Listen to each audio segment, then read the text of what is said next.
Hello and welcome to the large format photography podcast, Gathering in the Forest 2020 in the Forest of Dean, except it's not because coronavirus, as some of you may have noticed, has put a halt to lots of fun and things like that, as I'm just letting another person into the room. So today we're going to do something we've never done before, and who knows how well this is going to go. If it goes well, we'll do it again. And so far, it's very well attended already. So it's very encouraging. But we're going to have a virtual gathering, and we're doing this over Google Meet. And I've got a screen in front of me with lots of people that I know. And in fact, I think I recognise everybody's name that's in this group, which is really good. So before we actually get going, I just want to say thank you to Jimmy Hickford, who is recording this. So if it goes wrong, it's Jimmy's fault. But if it goes well, then it was because I set him up correctly. So thank you, Jimmy. So first person I want to say hello to has got to be my co-host, Andrew Bartram. Hello, everybody. Nice to see you. Yeah, and I'm going to gin and tonic in hand, and I'm going to go around the list of people as I see them on my screen, which is it in alphabetical order? Yes, it sort of is. Yes. So I'm starting with the hardest name first, who's also muted, and that will be Alex Permiakov. Are you there? Are you there, Alex? You're muted if you are, so I can't hear. But well, hello, Alex. Anyway, and then we have Dan Tree, who's now removed his face mask. Hello, Dan. Yeah. We can't hear you, Dan. You're muted as well, but don't worry about it. Dan, let's see your face. Yeah, that's it. And then we have our second guest speaker, Mr. Dave Shrimpton, who is also the current guest star of the large format photography podcast as well. So if you've not heard that yet, you need to, because that's a really good show. So hello, Dave. Hello. Nice to see some lovely faces and hear lots of good news about large format. So here we go. Absolutely. And then we've got a lovely profile view of Ethan Moses, who's currently he's just heard his name. That's it. Now he's waving to us there now. So that's good to see you there, Ethan. And he's even unmuted. Excellent. Good to see you, Ethan. And then next we have from Scotland, and not our first Scottish contender. We have Fraser Ewell. Hello, Fraser. Hello, everybody. Hello. Good to see you, Fraser. And down in Manchester, I think, Hillary, is that right, Hillary? Yes, Manchester. Yes, cheers, everybody. Oh, well, yay, cheers. Well, welcome to us. And of course, Hillary knows Dave from a recent workshop, so that's good. So Hillary, you can dish the dirt if Dave says something that's completely wrong. Then I'll do my best. Yeah. Okay. That's it. And then we have Jimmy Hickford, who's recording this, but for some reason he won't be able to actually take part on the video because his recording doesn't work for him. But fortunately, it does for everybody else, so that's good news. Yeah, hi, Jimmy. And then we have Blofeld in Scotland, otherwise known as John Farnan, with his cat. Not looking evil at all. Okay. Hi, John. And from the Light in the Dark podcast, we have John Gregory, all the way from Kentucky. Hello, John. Hello. Good to be here. John. It's great to see you, John. Great to see you. And then we have Jonathan Slater. Hello, Jonathan. That's it. We have a waving Jonathan. So good to see you there. And then now this is the thing. I never know exactly how to pronounce his first name, because some people would say Juan and some people say Juan, but correct. Juan Suarez. That's correct. Yeah. Hi, everybody. Good to see you, Juan. And then we have Kate Miller Wilson. We're going to do a better introduction shortly because she's going to be our first speaker. Hello, Kate. Hi. and then we have Kevin Camp, who was I think the first person to join this chat. So well done, Kevin, and great to see everybody. you. Excellent. Hello. Then we have Meredith Wilson. I'm not sure which part of the world you're in, Meredith. I'm in London. Excellent. So, welcome to this meeting. And then I don't have faces, but I've got an icon for Mikkel Tekel, somebody that I've met on more than one occasion. Hello, Mikkel. You might even be able to hear. Hi, everybody. Hi, Hello. Good to hear you. If I can't see you, so Yeah, it'll be good to get back into the Peak Districts again with you. So, definitely. yeah. And then I'm not sure what part of the world Mike is from, but Mike Boudreau, is that correct, Mike? I don't know if you can hear us, but you're muted at the moment anyway. But great that you're with us. And then we have the master of photography himself. That's his title, of course. Neil Piper. That's that was the master. Yeah, that's it. Exactly the amount of attitude I was expecting from that. So, welcome, Neil. Did he give you a sign, a verbal sign? Yes, he's given me signs, definitely. Yeah. Unfortunately, the screen would have stayed small on you, Neil, so people wouldn't have seen that because you didn't say anything. So, but there you go. And then all the way from the west coast of America, we have Nick Lyle, Renaissance man himself. How are you doing, Nick? Hello, all. Glad to see you.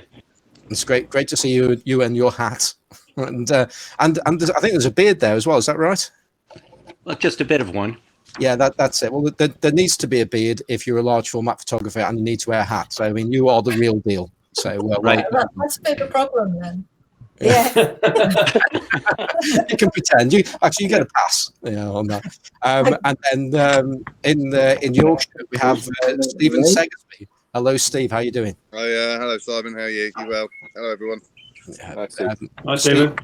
Yeah, Stephen's not only a previous guest on the show, but he also donated a large format and larger to the 6 Towns Darkroom, which we're eternally grateful for you on that, Steve. It's fantastic. We love it.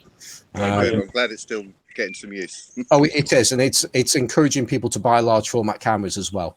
That's brilliant. And then finally on this list in front of us, we have Tim Dakin. Hello, Tim. But you're muted, so we don't know if you're really there or not. Although I have a message here saying hello from Southern California. What an awesome! Oh, and then it went. That was from. So that's good that we read half of that at least. Anyway, okay. So they are all the people. At least that's all the people I can see on my screen. So well done for joining us. It's great that you could be with us.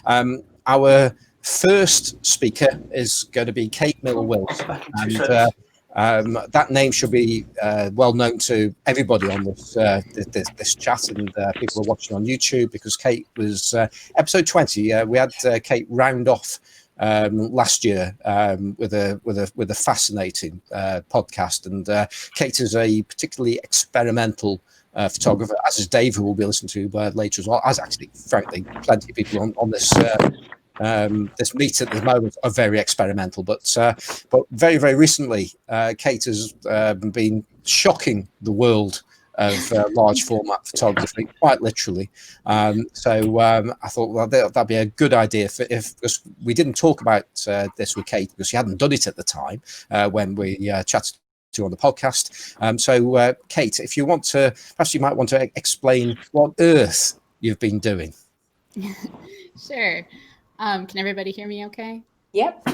Okay. Yep.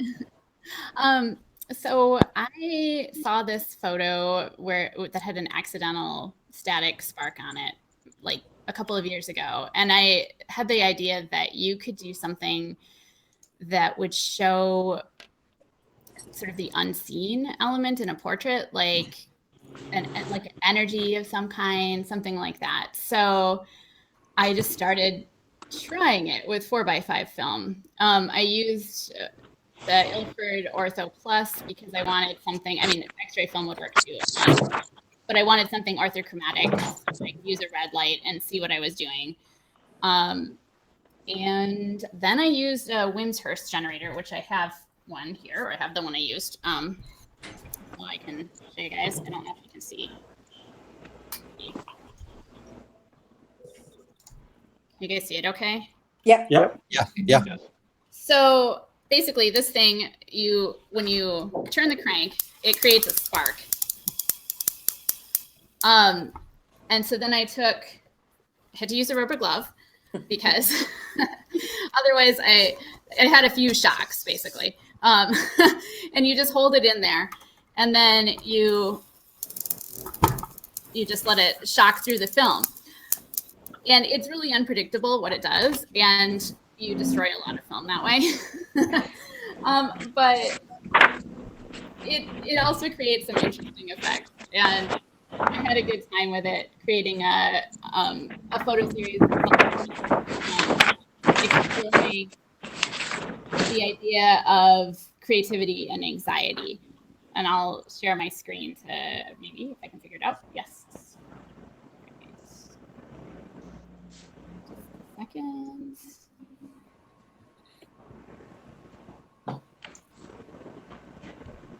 Okay, do you guys see my screen? Yeah. Okay. Yep.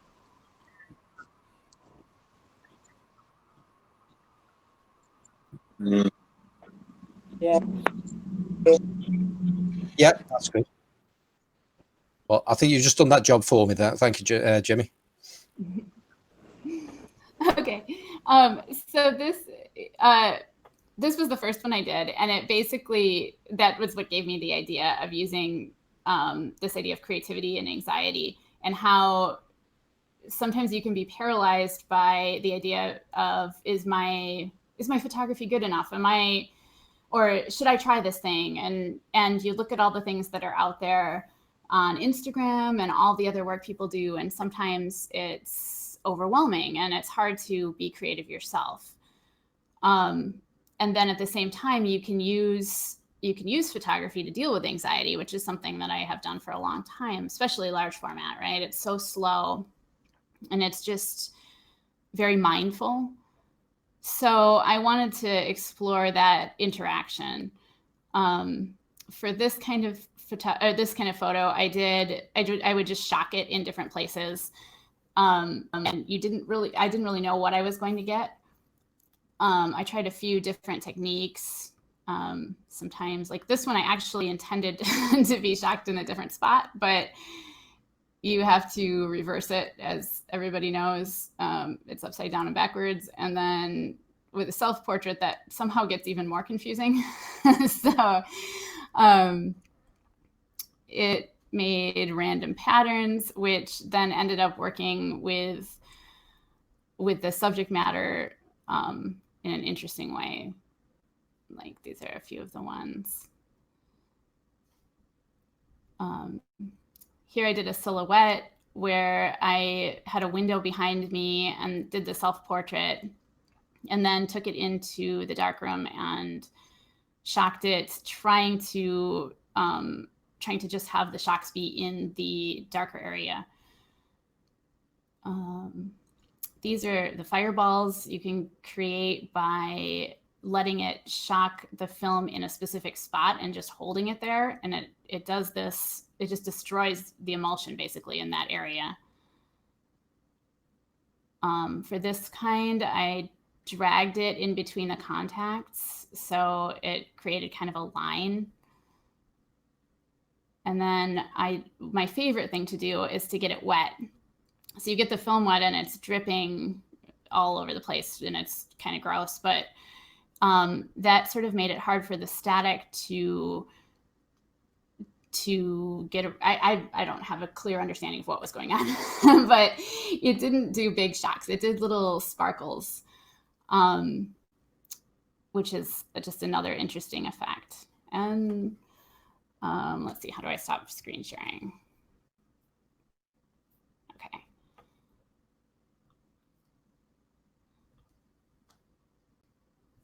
Okay.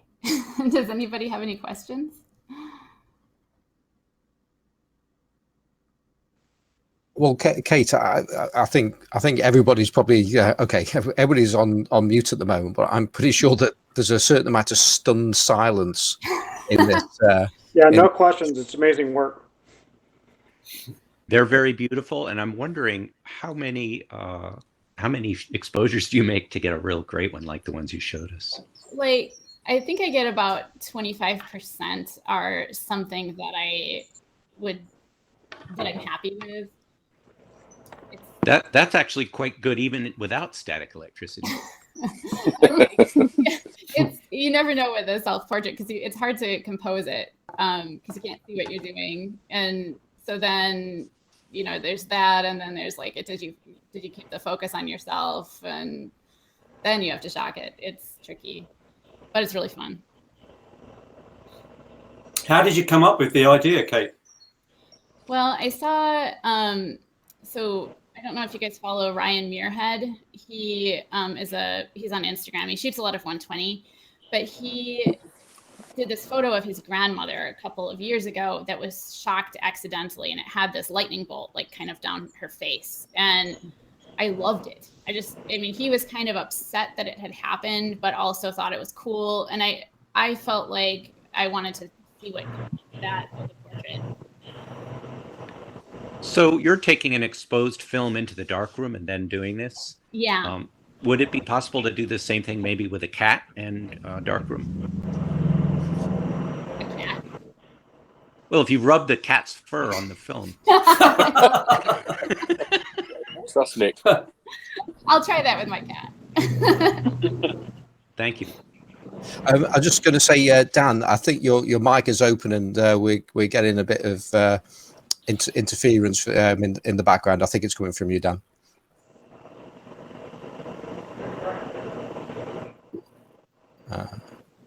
Well, I have a list of questions that I've been writing down.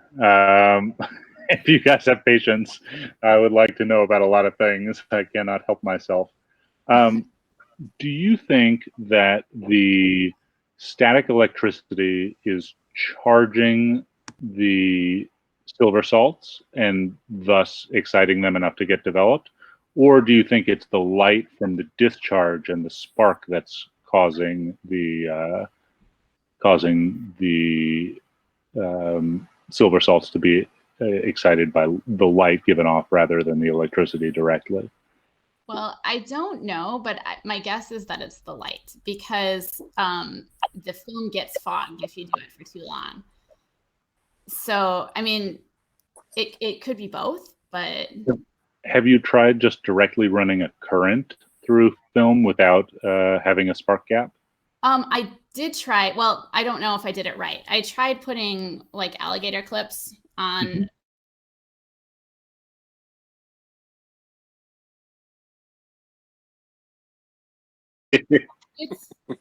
It's really crazy and random, and you end up wasting quite a lot of film, but it's fun.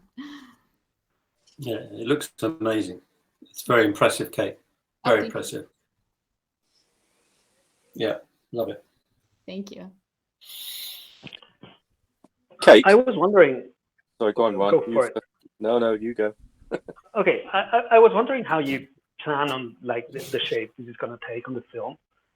Do you do each sheet separately? So you expose it, you shock it, and then you go and expose it, or do you have like some sort of memory of what you've done to the sheet and then go and expose it?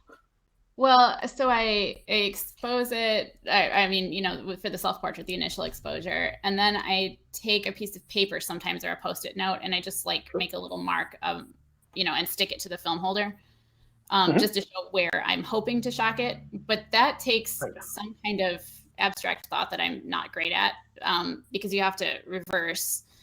So like, sure. I get it. It gets very confusing, but most of the time I can get it in the general area.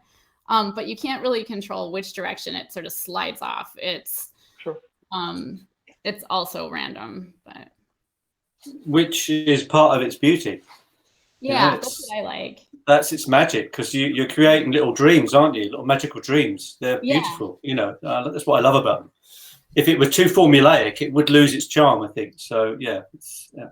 I think so. That's the fun of it for me. It's just, you don't know when you're done developing. When you pull it out of the tank, you don't know what it's going to look like until that exact moment. And sometimes you're like, wow, I just destroyed that whole thing. but other times it's cool. But isn't that the magic of large format, though? It's not until that moment you open the tank up, right? That it's that magical moment that never goes away. You take that film out and you think, okay, I actually didn't have any. I didn't take a picture. Great, well done. Or you get that one sheet, which is just like, oh my god, it was all worth it for that. So yeah, Right. never goes away. Kate, we know you, and we spoke at length about your ongoing project with your son. And is this, you kind of touched on at the beginning, is this kind of helping you as a project away from that, you know, with your own sort of headspace and dealing with life and stuff? Is that how you're using it? I think I use photography like that anyway, just as a chance to, I don't know, especially, you know, with the pandemic and everything, everybody is so anxious, and I certainly have been, and I go out and shoot something and I feel much better.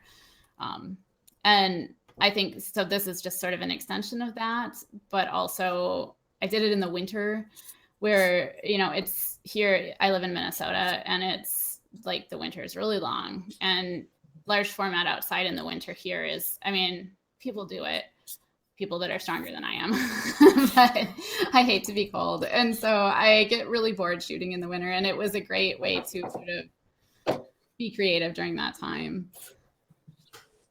Sure. Yeah, and I think the beauty of watching your work, Kate, for me is I just love the fact that you've got the one camera and you had the one lens for a long time. And you completely mastered it, you know, and it was, you knew it, you controlled it, you knew your children, you knew the way the light took, you know, worked on them. And then you started to turn the magic on, you know, and then the pictures, it was just amazing to watch as they started to develop. So yeah, very impressive, very impressive. Thank you. Yeah. I have a question, if that's okay. I don't know if you said at the beginning, my connection kind of broke up a little bit, but what kind of film are you using to make these? Sure. Ilford Ortho Plus, because I'm doing it with a red light, so I can see to position it between the contacts. You could probably do it with any X-ray film or anything that's orthochromatic, though. That was going to be my follow-up. Like, how are you sort of seeing what you're doing? Was it like an Yeah. film?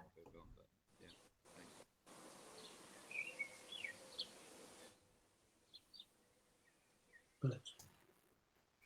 I don't know if anyone's asking any questions at the moment, and you've got your mic on, but has anybody got any more questions while we've got Kate? Oh, Ethan just put his hand up. So Ethan had a list. So it looks like you're coming in for. Oh, Ethan can't unmute his mic. Oh, there you go. That's a shame. So, oh well, never mind. No more difficult questions from Ethan. I have a quick thought. It would be worth trying to play with maybe filters. I don't know whether you'd use them in a darkroom or when you take the original exposure, but see if that has an effect too. Yeah. Yeah, no, that sounds really like an interesting idea. Yeah. I've got a question. How the wet plate, I noticed on your Instagram, you're starting to get wet plate fingers like me. So, so how's that going? You're really enjoying it? You're getting some beautiful results. Oh, thanks. Yeah, I'm having a good time with it. It's really hard. Like, it's really hard, which is good because I need that. Yeah, it's been fun. Yeah, it's good. And have you shot any ambrotype? Are you on glass yet, or are you just shooting tin at the moment? I've done 3 negatives. I haven't done any ambrotypes. Okay. But I tried 3 negatives, and I have a bunch of glass I have to cut and get ready for. Yeah, that's when the fun really starts, I think, when you get onto glass as well, in the negatives. So, yeah, it's magical. Yeah, yeah, very impressive. Okay, I got a question. Can you hear me now? Yeah. What type of person has a Wimshurst generator and possibly Leyden jars sitting around their house? Are you some sort of high school teacher? No, I had this idea, and then I researched how you could shock film. And then I bought so a generator. That seems like a very complicated and like expensive way to go about doing it. I wonder if you've thought about using things like camera flashes or just a capacitor and transformer setup to like control it a little bit. I haven't. I think you should try this. I'm curious. I probably won't be able to help myself. I've been trying to think about building a giant like Xerox machine, but with like a taking lens that uses static electricity on a big coated plate to then discharge things. But I need another project like a hole in the head. I think this is super cool though. Okay. So Ethan, may I suggest a faulty toaster? That would be handy. You could do 2 at a time. No Very capacitors in the toaster. Ethan, you could build a Marx generator. To my understanding, that's like banks of capacitors, one on top of the other, and then they in an instant they generate like 1,000,000 volts or something.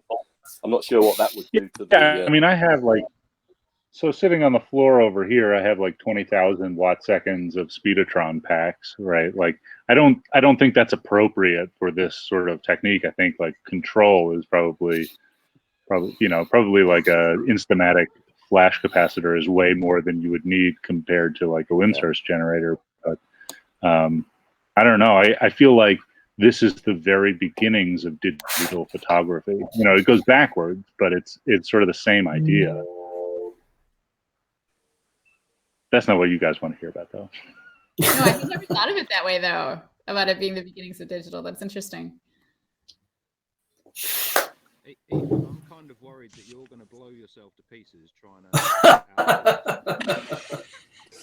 to. Yeah. I mean, don't let me stop you. If you can, go ahead. Neil, you're very quiet. I don't know if other people seem to be able to hear you, but I couldn't hear a word of that. Oh, I can barely hear him. Very faint. Yeah. Sorry, I'll move the mic closer. Is that better? A bit better. Nearer. He's in Suffolk. He's in Suffolk. Yeah, you have to turn it up somehow. That's better. For such a huge microphone, you're really quiet. Yeah. He's got the best mic here, and he doesn't do it. Well, it's probably not turned on. Let's be fair. All the gear and no idea. Yeah. It's apparently turned on, so I'll just go back to being quiet and listening to you guys. Yes, mate. I don't know how to do that. See, it's typical, isn't it? You get all the good gear and he doesn't know how to operate it. Story of my life. Yeah. I've just an observation to make. I've just noticed that Ethan Moses has just turned his beauty light on. yeah, we saw that happen. Look, everybody else was looking the other way, looking at Neil, and then there's a full 4-foot light have gone on above Ethan there, so to make him look even more beautiful. Oh yeah, I have like full studio lights, and if I don't diffuse them, it gets really hot sitting at my desk. So it's for you, but also for me.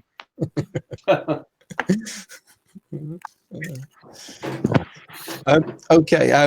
Have we got any more specific questions for Kate?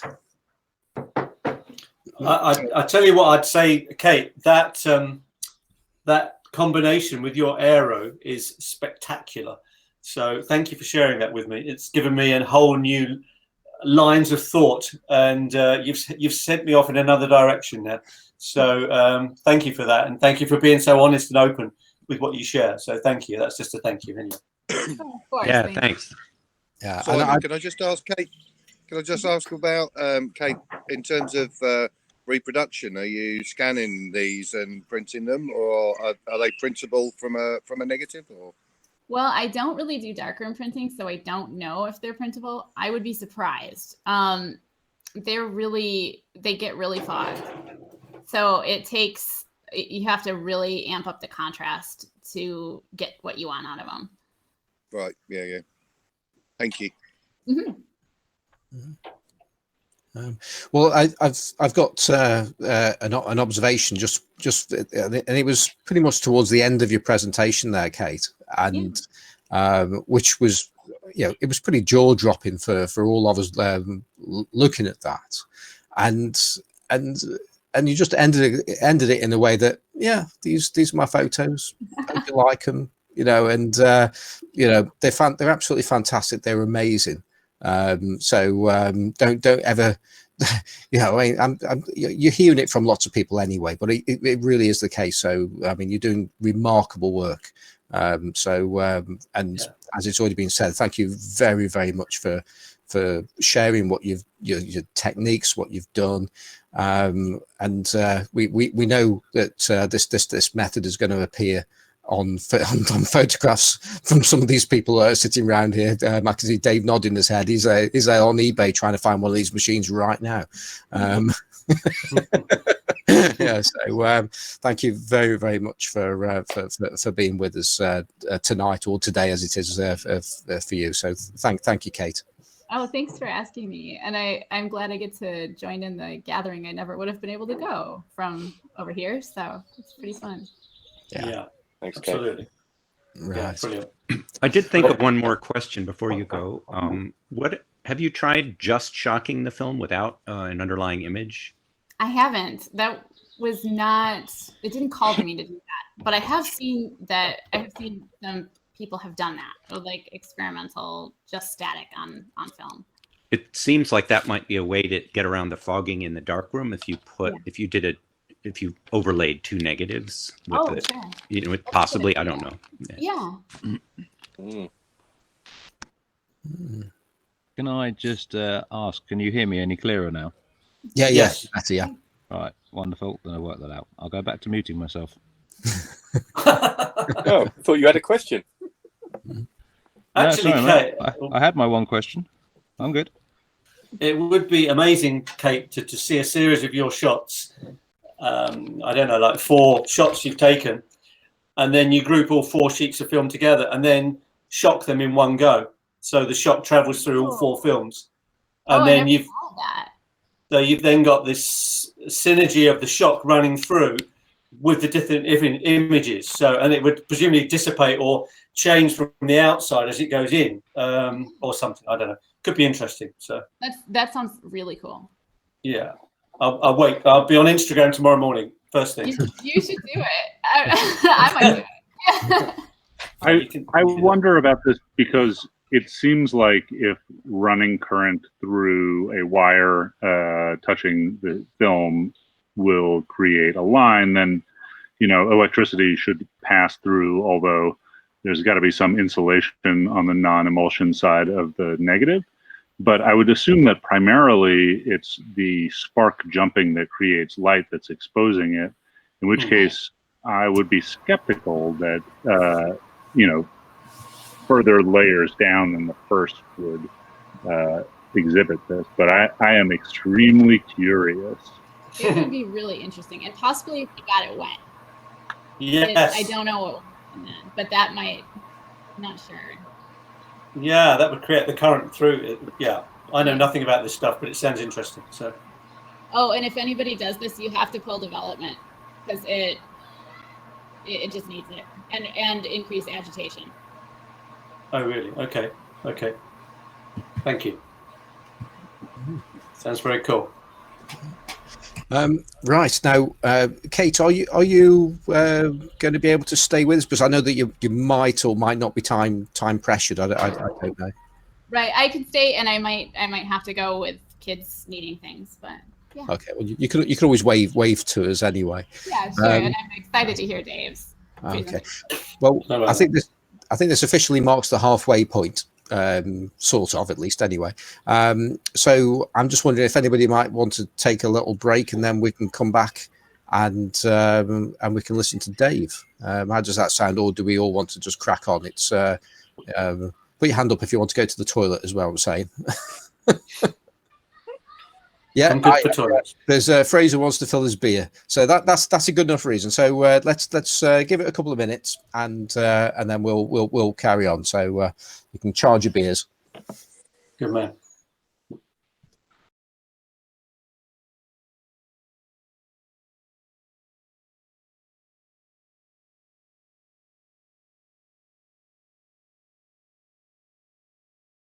I think we're all back.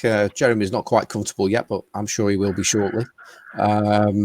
So thank you to Kate, and now it's time for somebody that we don't really need to do too much of a deduction if you're listening to the large format photography podcast, but it should all be completely fresh in your mind about Dave Shrimpton and his wonderful studio, his lane that well, is just quite remarkable. It's down there. Hang on, where is it? It's just down the end there. There it is. That's the studio down there. So there you go. Anyway, can Dave tell us actually where it is in the country? Yeah, it's near Cambridgeshire. It's near Cambridge. Okay. It's near Royston in Cambridge. Okay, thank you. Yeah, and that's where I do the workshops, and that's where I do all the photo shoots down there. So yeah, yeah, I'm very lucky, as Andrew keeps telling me. I am very, very lucky, and I never forget that either. Every day, it is a creative paradise. So there you go. I'm very lucky. Anyway, and the fantastic mountain views. I'm on the end of my lane. It's called Fen Road, and I think Andrew knows all about the fens. It's rather flat. Yeah, Jeremy has a rather negative view of the flatlands, don't you, Jeremy? Okay. No, I actually no. I think you've obviously done very well to make some lovely pictures of that area. So I don't have a problem with that at all. Here. The fens have got a great beauty about them. So there you go. Yeah. I won't have them put down. There you go. Okay. Well done. So just to finish off the brief introduction I'm doing. So if you've not come across Dave before and you're just watching this on YouTube, you need to go to Dave's Instagram feed and Dave's website, which is it daveshrimpton.co.uk? Is that right, or is it Dave Shrimpton Photography? No, it's just daveshrimpton.co.uk. Yeah. So Dave's been a professional photographer for a long time, award-winning. And not just large format as well, all other formats, also very experimental as well. As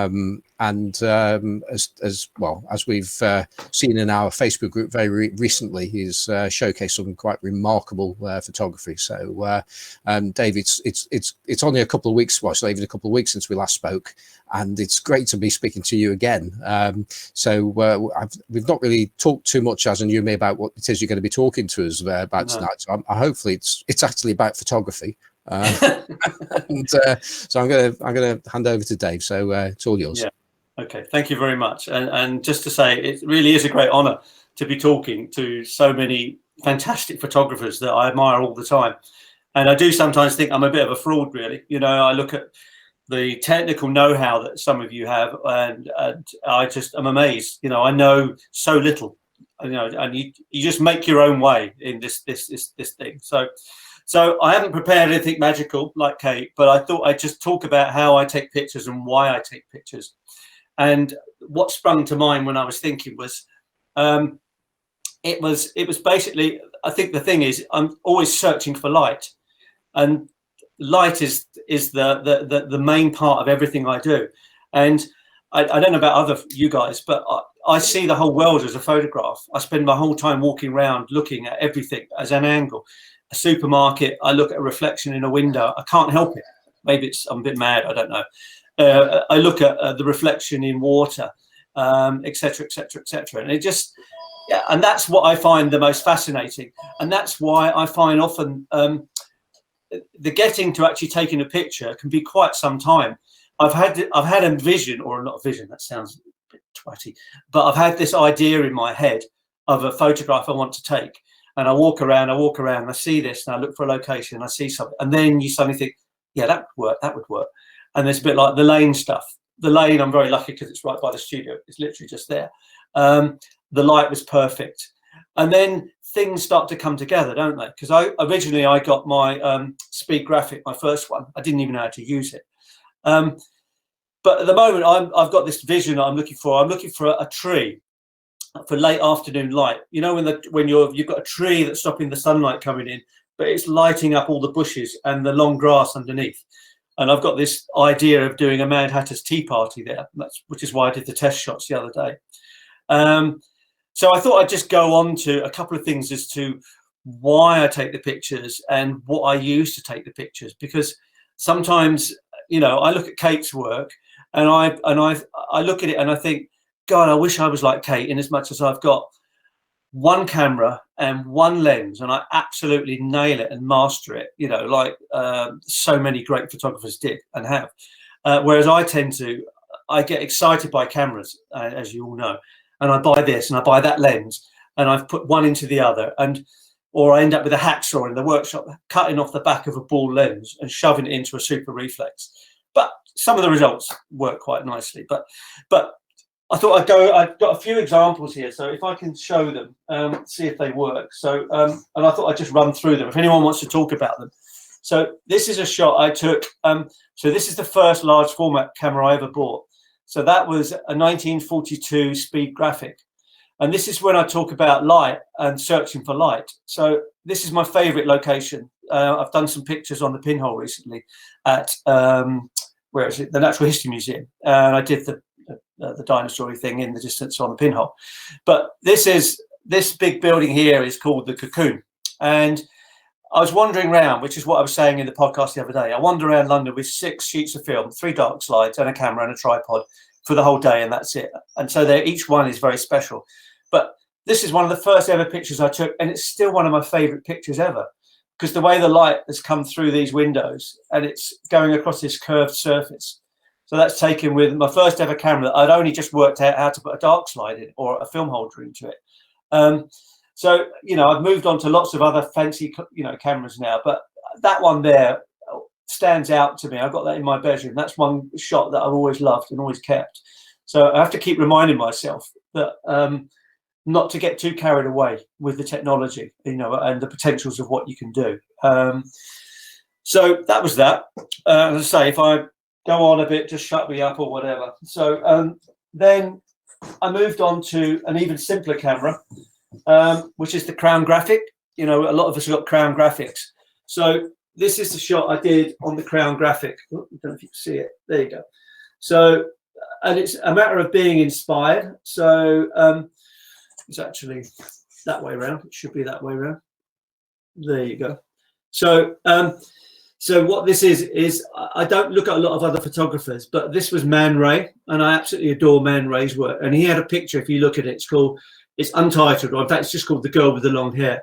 So this is my daughter. We had 2 Wix hardware shop lights, one either side of her. She laid down on it's part of an old church pew I've got on a table. And she laid down and we took 2 shots.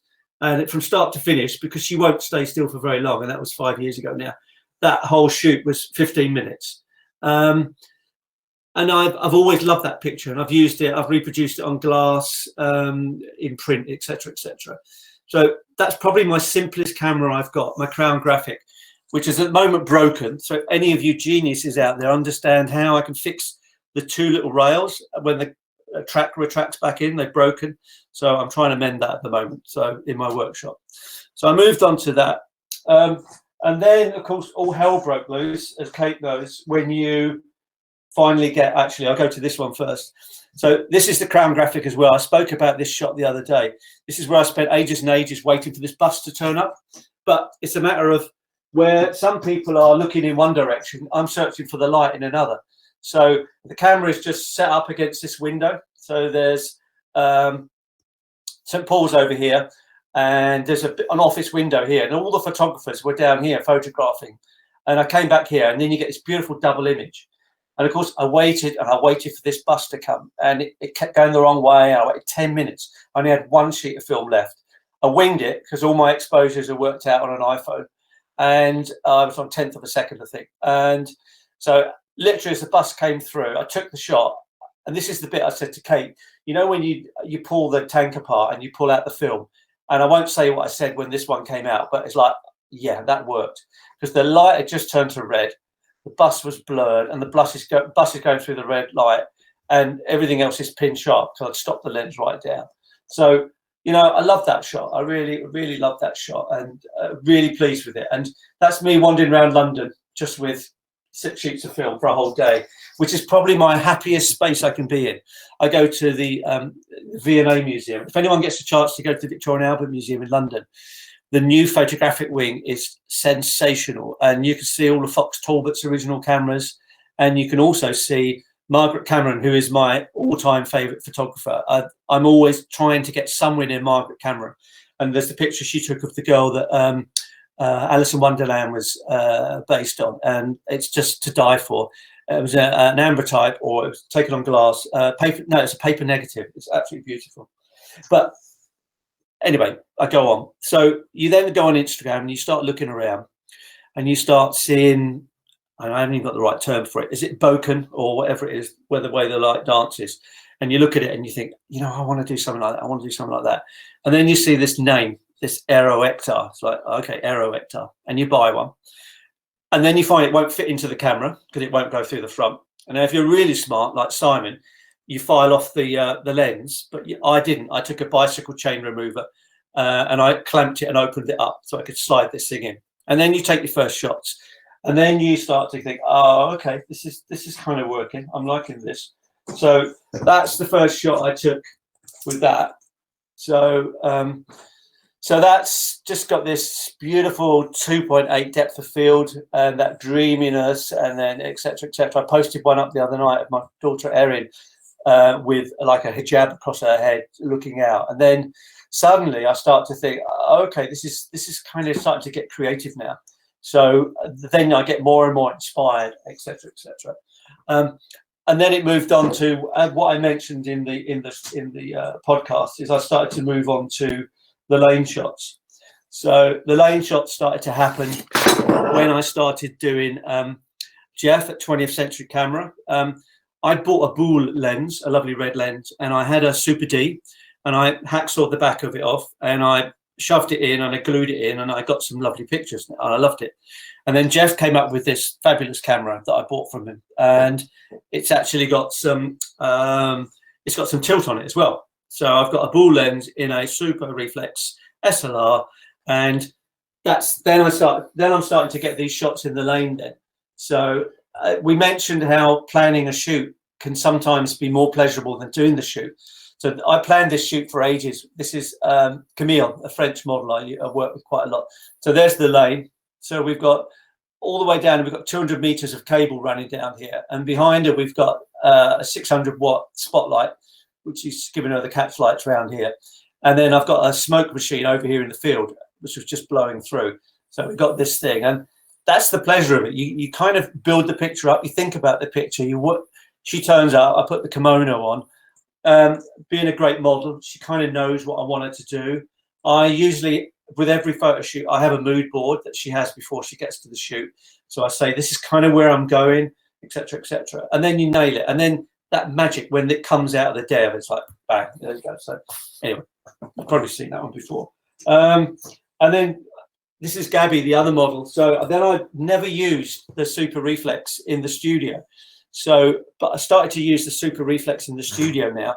So, so what I've got out here, outside here, I've got a massive Hollywood 2000-watt spotlight. It's literally sucking the energy out of the house with the power it's burning up. And obviously that's coming through here, giving me these lines. And then we've got a small smoke machine down here. But the joy I had of that one, and obviously the one that was really nice, is the one where she's holding the ball, but it was placing the mirror down here. So it's all about the creation of the picture. In fact, I've just started, I'm so late to the table on this, but I've just started doing prints. And where's the print of that one? Somewhere. Somewhere in there. Anyway, so I've just sent one over to America. Somebody wanted one for this gallery thing that he was putting up, which was nice and very flattering. But I haven't had the joy of doing the stuff in the darkroom up to now. So this is a whole new ball game for me, starting in the darkroom. So there, that was the one. So so that was printed in the darkroom. It looks a bit darker on here than it really is, but that was, we're holding the gold ball sort of thing, or the glass ball. So that was that.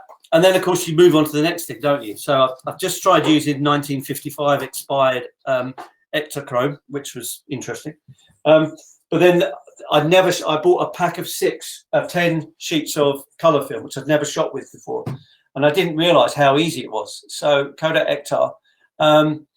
So this is her again. So we've got that 2000-watt spotlight going on outside here. I'd already worked with my friend the photographer to get the highlight across the floor. We put all this in. So inside the book here, she's got 2 pieces of silver foil, tin foil, which is just only reflecting the light back from there, coming back onto her face. She sat there, super reflex, a little bit of tilt on it, bang, get the shot, develop it up, and then the joy of developing that when it comes out of the tank as well. So I think that's it, really. I mean, that's what I do. I do wet plate collodion, which I absolutely adore. I love doing negatives because I love the fact that the negative glass kind of transports you into another world, into a dream world. And that's what I like, because I did a shoot the other day where I was photographing Gabby, the model. We were in a pond and we pushed the pram into the pond, so it was submerged. There was a tree that comes across. And I set up some lights and I had a power generator there and some smoke coming across. And she was reaching out. And I suddenly realized the picture was much more powerful if I didn't focus on her, but I focused on the reflection. And then flip the picture, turn it upside down, because then it creates the dream, because then you've got this otherworldly figure and this slightly out of focus one in the water. And that's really where I am. And we were shooting yesterday, because I live in the middle of nowhere and we were able to be distanced on a glass plate. We shot for 4 hours and I got 2 plates, of which I think I've posted one up on the site tonight. That's the one. And it was all worth it for that. So I think the only tips I would give is don't ever do what I did, which is come to this late in the game, not knowing what the hell I'm doing, making it up as I go along, not having any of the technical know-how that any of you have got, just trying stuff and not knowing that it won't work, which is kind of where I think Man Ray was. That's how he does his solarization stuff, but I'm probably wrong on that. Working with models is wonderful, but can be quite expensive. But sometimes I've worked with photo groups, and then I just go to shoot when someone's already set it up, and that works really well just to get to shoot.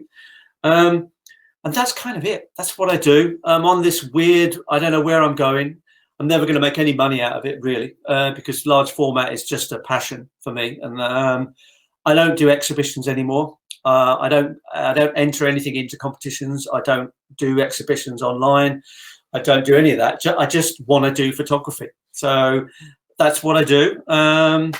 That's it. And if anyone's got any questions and can put me right on anything, I'd be more than happy to answer them and learn from all of you guys. So that's about me anyway. Or am I talking to myself? Dave, thanks for that. I don't know if anyone else has seen that Grayson Perry, the screen's gone blank. Can you all still hear me? I can't see anything. Yeah, I can hear you.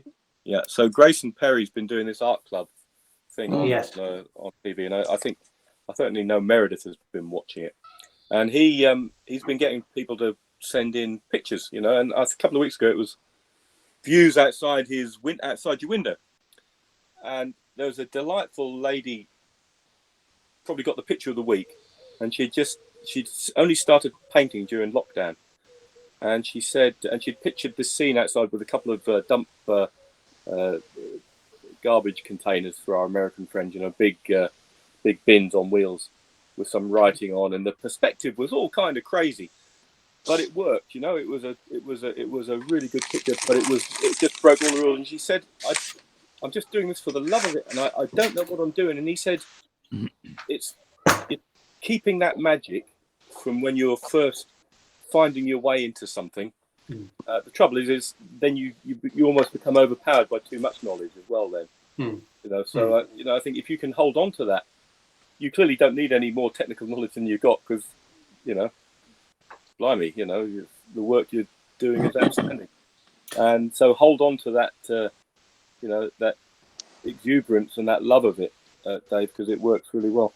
Thank you. And I must admit, one thing I do, I adore doing my workshops, because I love, as with you, Andrew, when you came to my place and you looked through the viewfinder for the first time and you had the same reaction that I got through that SLR, and you just went, wow. And you enter another world. This other world suddenly puts itself in front of you.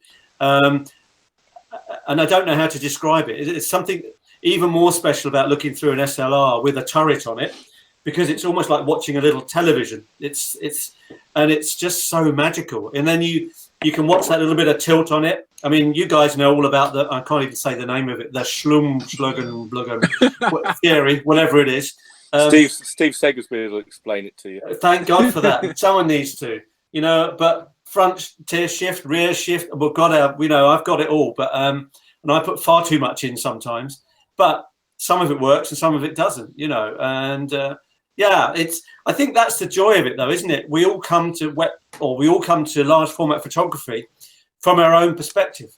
We all get something different from it. We all, what is right for one person is kind of not that great for someone else. So yeah, that's what I do anyway.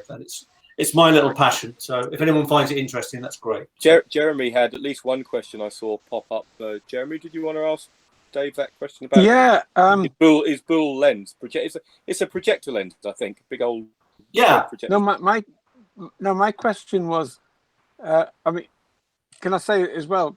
I listened to the podcast the other day, and it was hard to imagine what you were talking about. But having seen the images now, I just think, wow, that's absolutely spectacular. I love the simplicity. They're so dreamy and the effectiveness, and I totally get that look that you were talking about. Yeah. But you keep talking about hacksawing the back of the lens off. Yeah. But I'm just thinking, what does that mean? Well, okay. I know what it means, but how do you do that without actually chopping off the rear element or whatever? Let me just walk away for 2 seconds, and I'll get one for you. Hang on a second. Hang on. Thanks. That's actually a great question, Jeremy. Hey, I'm full of questions. I come away from most of these podcasts half inspired and half depressed, really, by the quality of people we have on there. So I'm, in the one hand, inspired. Okay. One hand. Hey, you chaps always have the best guests, I have to say. Come on. So here we go. So so this is one I bought the other day. I don't know if anyone can see it. Let me put me on big or something. Yeah. I don't know if that's yeah. So that's the lens I'm shooting with a lot of the time.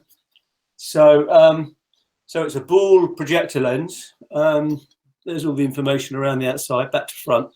But the thing is, if you look how far back the actual lens is, it's about that much of my finger back inside the lens. Yeah. So when I had that inside my Super D camera, I couldn't focus at infinity because the lens was going to crash into the mirror. Okay. Yeah. So I literally had to take a hacksaw here and cut this section off. So I cut it right the way through there, took that part off, and then fitted it into the camera. And at that point, it all started to work. So how do you stop it from just falling out again? So I make all my lens boards. So I make a round lens board, and then I have a wooden board, and then inside I glue little wooden blocks all the way around it, and then I put self-tapping screws that screw in, and they just nip into the lens all the way around, and that's enough then to hold the whole thing in, and one hasn't fallen out yet. So, but that's basically what does it. Why have you bought another one, Dave? That's my question, really. Because the hacksawing went wrong on the previous one. Because it was cheap. It was very cheap, and I thought I'd make another camera for somebody else if they wanted it one day. So how I mean, you've got no shutter in that. How do you time the? So if I'm using it if I'm using the Super D, the Graflex Super D, it's an SLR camera. Okay. So it's got a mirror that flips up. So I'm focusing down through the mirror the whole time, and then when I take the shot, the mirror flips up, the shutter comes across, and I get my shot. So you've got a focal plane shutter. Yeah. So, but when I was using the big lens yesterday, the even bigger lens than that, which is out there, the big woolen sack lens, I was shooting a 10x8 with that in the garden, and I've got nothing. Or literally, I've got no movements apart from the front standard moving backwards and forwards. Yeah. So all I've got is a bowler hat. So I just have a bowler hat, and I kind of work out roughly with the iPhone what I think the exposure should be, and I just do that. I just take it off and put it back on again, and that's it. In fact, I'll show you no, actually, I won't show you. It's drying up over there, but I did a big 10:8 shot of it yesterday. So, so that's my next project, is to try and make a big shutter that will go into my large cameras. so I can without that aren't SLR. So yeah, so do you use a bowler hat so that you can sweep it off without it hitting any corners? Yeah, I mean the bowler hat just literally fits over. It's nice and dark. I pulled my dark slide up, and it just fits over there. And that's what I use in the studio as well with a lot of the big shots. And it's just off and on. That's it. So there are no other moving parts in the camera. The only bit I can move is the lens, the bellows backwards and forwards. Apart from that, there's nothing. And it's only the bowler hat and my time as to how long it takes to do it is how I expose the film. So if you were taking shots at Ascot, would you have to have a top hat on it? I would have to have a top hat on it. But this all came from how I got here, guys. Is you probably heard on the podcast.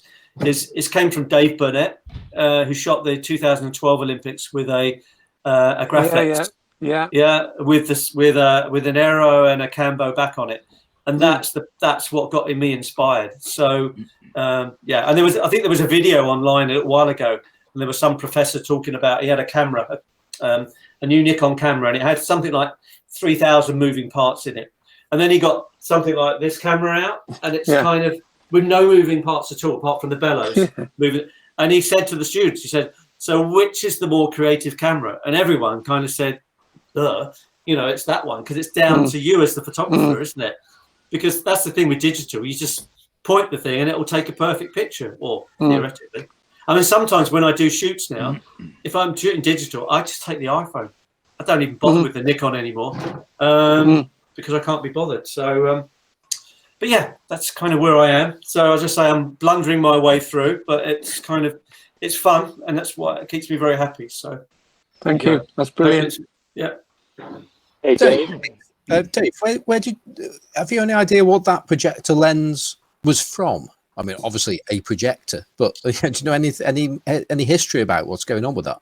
Well, all it says on it is Boole Optical, Pittsburgh, USA, Series 7, 11-inch, 3.5. All I know, I don't know what it came out of. All I know is it's a projector lens, and it takes bloody amazing pictures. So there are others out there. I've got some other much smaller ones. It's a bit like everyone's raving about the Aero Ectar. I've got some small English lenses which are so big, and it's better than an Aero Ectar, and they're 60 quid. So, okay, I'm sold on that now. I need to be hitting eBay before this goes on YouTube. Too late. We're all on eBay now. Yeah, but actually, I went on eBay after I'd been to your house, Dave, and looked for them, and I couldn't quite see any. I could, because I'd taken a picture of your red Boole lens. Yeah, I couldn't quite see anything like it on there. There was a few similar ones, and mostly in the States, I think, aren't they? And the killer with coming from the States is you're going to get slammed with import duty. Yeah. Unless you put down that it's coming to you for repair. There you go. My little hint. There you go. Well, you've got a friendly American colleague. Yeah, well, there you go. You wait till you get a big beast from Jeff Perry when he sends a whole camera to you. That had to arrive in 2 separate boxes, and then you have to put it together. So that was like amazing. But yeah, so yeah, I know there's so much more to learn than I know, and I find it amazing that anyone could find any of it interesting, really. So if I have any questions or anyone has any questions, I'm more than happy to answer them always. So because I'm learning every day as I move forward. So but yeah, it's cool. I love it. And yes, you go first. Okay, so I just wanted to say that I've been taking apart and repairing Crown and Speed graphics lately. Oh God. I inherited one from my dad, but anyway, I have a lot of parts, probably what you're looking for, and I don't need all that stuff. Oh my God. So, yeah, I think I have a Crown graphic focusing mechanism. It's a 4x5 you have, right? Yeah, absolutely. And you know the rails as they go back into the body. Right. You know the 2 little plates that hold it in, that guide it in. Yeah. Well, what happens if anyone gets one of these cameras, by the way, at any point, make sure you retract the whole standard back into the body.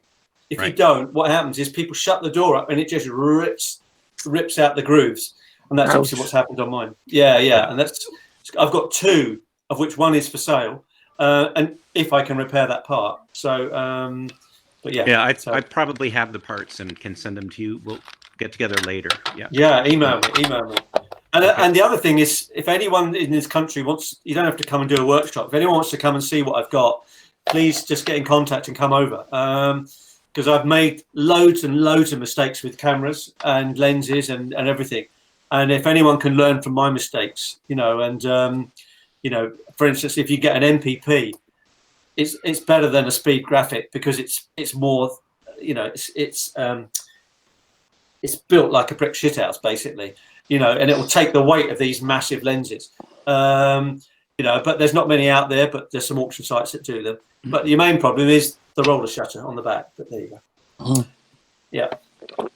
Dave, can I just say, not really a question, but you mentioned at the beginning of your little talk that you felt like a fraud, like being here and being amongst her. Yeah. I just want to say that you're mad, mate. You really are mad because your work is utterly incredible, and it reminds me of Gregory Crewston's work.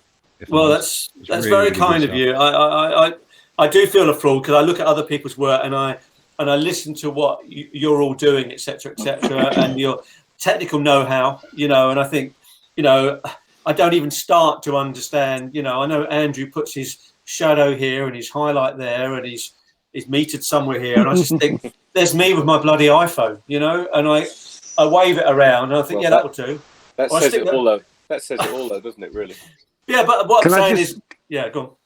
I was going to say, can I just say, your work is way better than Gregory Crewdson, because he has a massive team working for him, and he doesn't even press the shutter. Really? God, I don't. That's my ignorance. I don't even know who he is. I don't look at stuff like that. I don't follow anyone. I mean, the only person I could say I really follow would be Man Ray and Dorothy Lang. You know, when she took the migrant mother, and that was the picture that inspired me forever. You know, it's just like, oh my God, how did she do it? Well, they're proper photographers, aren't they? Oh, but I mean, I don't know if anyone else finds it, but I used to look at the pictures of my granddad and my grandmother, and I used to think, why are they so bloody good? Those pictures, and I used to look at our pictures in the 80s, and I thought, excuse me, my daughter's in the room. Say it. Oh, but they're awful. They're shit. They're awful compared to. But then I wasn't doing what you guys are doing, which was doing the real thing, you know, which is large format. I mean, medium format that's how I got into it with my Rolleiflex. That's when I learned most of my stuff, because my kids got brought up like Kate, you know, on being photographed every day. And it was only that seeing the stuff of Burnett that pushed me into this, you know. But it's a magical world. I mean, it's Richard Avedon, you know. You look at his stuff, and I've got a book in there of large format or just world famous photography. And as I flip through it, I just look at it and I just think all the great pictures have been taken. It's all been done. You know, all the masters have done it already.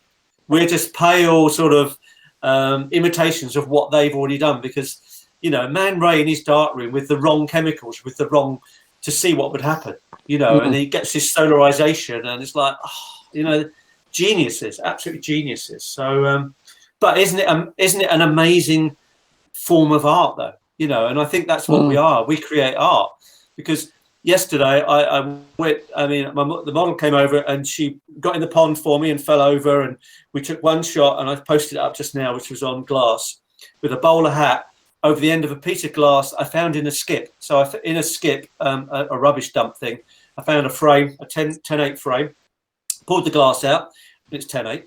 So wiped it down, cleaned it, put some egg yolk around, or egg white around the edge of it, collodion, etc., stuck it in the camera and got this picture. So from having a frame that I found in a bin, you know, and the model turned up, we take this one shot and you end up with this piece of art, you know, that you've got forever, you know. I mean, I've told my kids I've got boxes and boxes of negatives. What they will ever do with them, I have no idea. One day I said, don't just burn the lot, give them to someone or something, you know.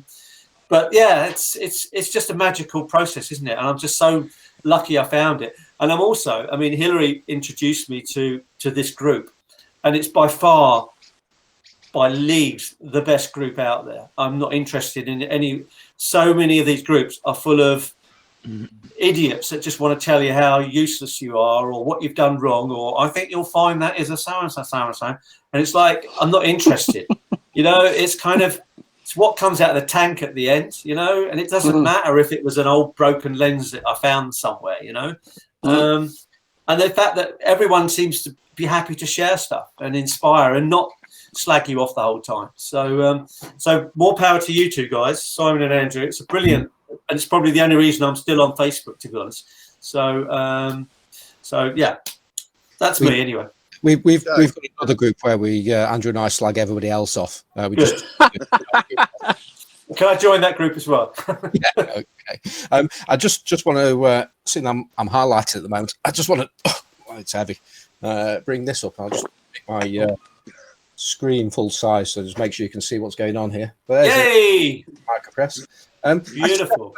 That's the point. Is that viewed in reverse, or is that viewed the No, it's the right way round. Oh, okay, that's fine. But it's reverse for me. But, is that your lens mount? Is that your lens mount? It is. That's my custom lens mount. And beautiful.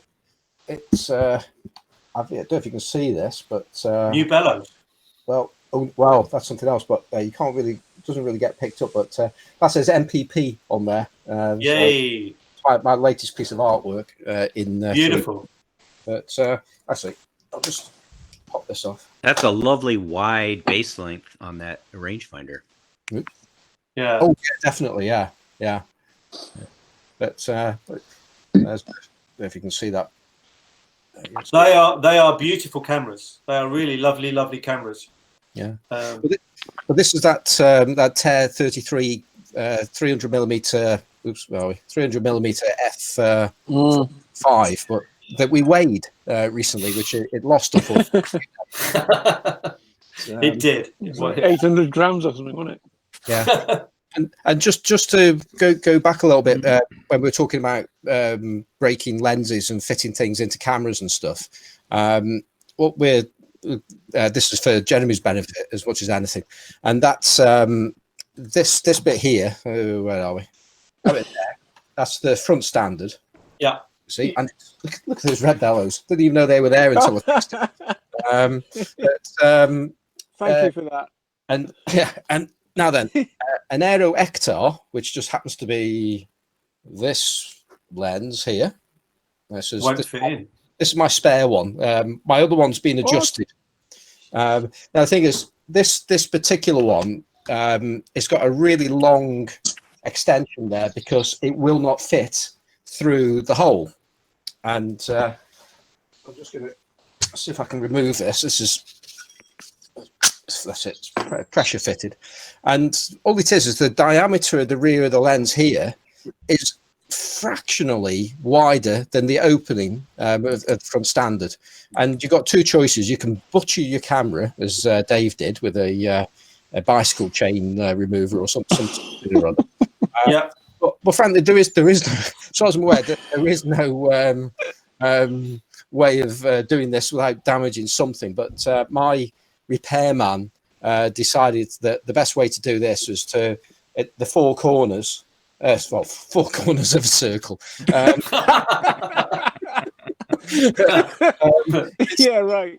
Yeah, well, by the time we finished it did have straight edges because it would take something off that part, remove it 90 degrees, do it again. With this all with a not a chisel, what are they called? A file. Yeah, pneumatic drill. Yeah, Nick Lyle will probably use a chisel on it, but actually, I modified a tiny Russian lens with an angle grinder. Oh wow! But yeah, I just thought I'd share that for Jeremy's benefit there. But I would rather do the damage to the lens because it's not really it'll never harm the lens, whereas stretching the standard on the camera, that just seems. Well, it's a permanent thing, and it will actually affect the camera in some way potentially. So I'd advise doing the lens instead. Okay. Can I ask you something while you're holding that camera? Does the Pacemaker Graflex board fit on that British press camera? Yes. That's a good question, and I've got a Speed Graphic here as well, and that lens board that you've just seen. Is not the same as the one that I made for my Speed Graphic. It's ever so slightly shallower. So the width and the height are identical, but to actually get it to fit, it's got 0.8 of a millimeter off it. It's shallower for some reason. But you can. Which one's shallower? Oh, sorry, yeah. The micro press is shallower. Well, I made it shallower at least anyway, and I'm not entirely sure why that is, because from what I've read, they should be the same. But probably doesn't affect function. No, but it will go onto a speed graphic. The one that for my micropress will go onto a speed graphic, but my speed graphic one won't go onto my micropress. So these here, so that's an old Petzval lens, which I've got on a speed graphic lens mount.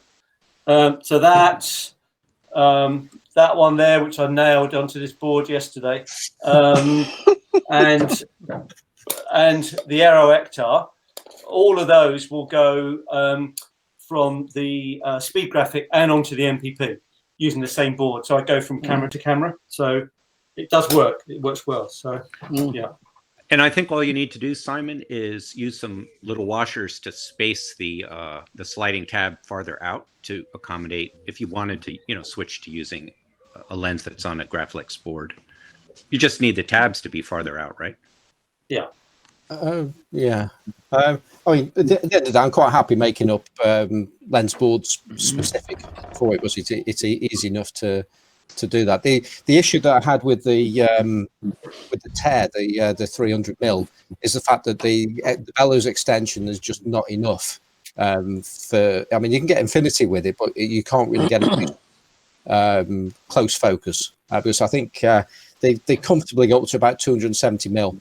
After that, then you'll lose your minimum focus. So so I had to build the extension on.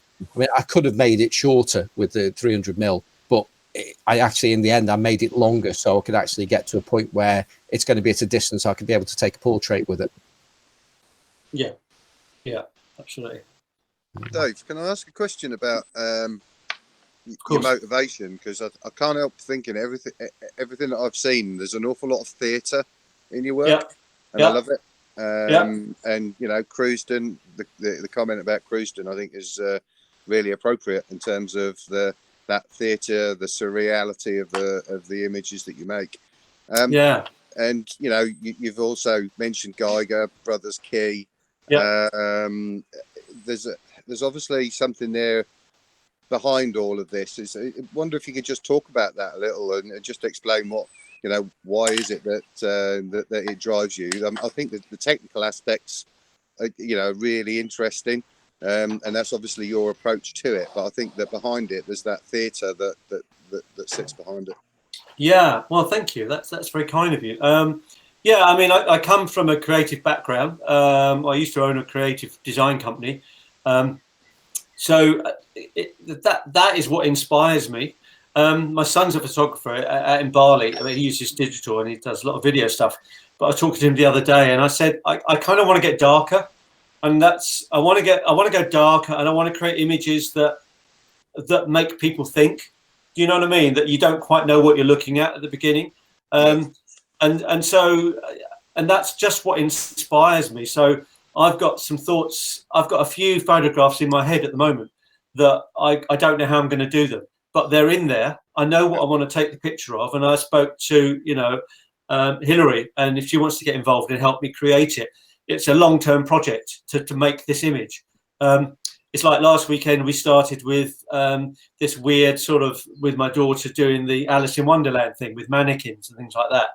And I think it's the surrealism of mannequins that I love, because they're always there, they're always smiling, they always give the same expression. But I mean, I did a book jacket a little while ago which was on mannequins, and I've just been commissioned to do another one, which is I don't know what the name is, but there's this thing about parts that come off of us, like our hair, our fingernails, our skin, and how we find them repugnant once they've left us. And there was a woman back in the 30s, I think, who made a teacup out of fur and things like that. And so I'm doing this shoot, which is going to be like a mannequin, and I'm going to use I'm going to photograph hair, or maybe in the bathtub, or some sort of hair sort of thing. And then I've got a magic lantern, a Victorian magic lantern, and I'm going to put it onto wet glass collodion, and then I'm going to project it onto the mannequin, so that it's the fact that the contours will start to move around, and again, it creates another image, you know. So I think I'm always trying to create a dream, you know, a dream-like world. That's what I'm looking for anyway. And I think that's what it comes across really strong in your work in terms of the idea is the important part, and the image is the realization of that idea or that vision or that creativity. And I think that's something that is a great gift, and I think that you do a really great work there. It's really good to see. Oh, thank you. But so the technical stuff, just forget all of that and just thank you. But I talked about I always had this vision of doing underwater photography with a Graflex, and I thought about it, and I found that place up in Peterborough, and I went up with the big camera and got those shots. And it's lovely as a photographer to tick things off. I've done that. I'm happy with that, and I can put that to bed now. I can print that if I want, and then move on to the next one. And I've got a few ideas, quite weird ideas. I've got this weird idea, which means this model getting into a lake somewhere.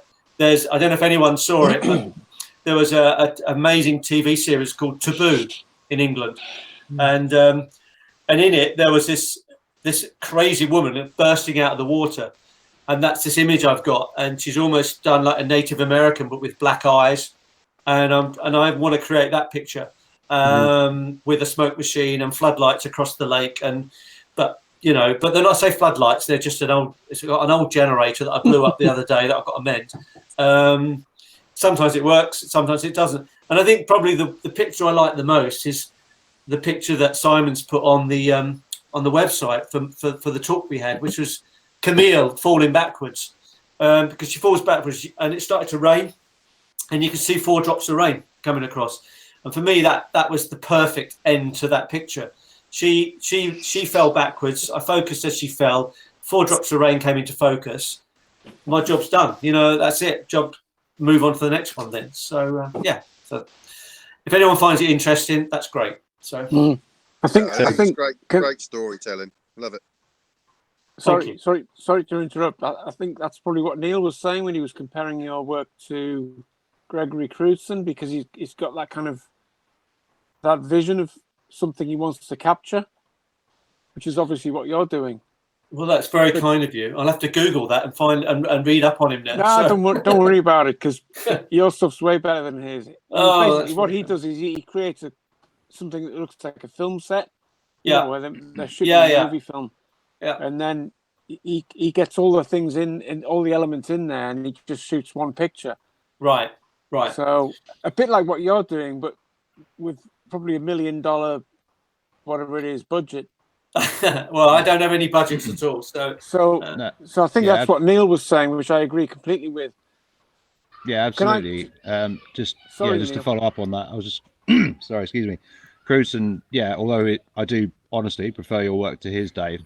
He will use he has budgets for, like what Jeremy says, for like sort of short films and stuff, and he is in like the area that he works in the States. He is Gregory Crewdson. Everybody knows him, and he sort of has the sort of power, as it were, to sort of shut down whole sort of towns and villages while he spends like a whole weekend making one 10x8 or whatever it is now, one digital shot.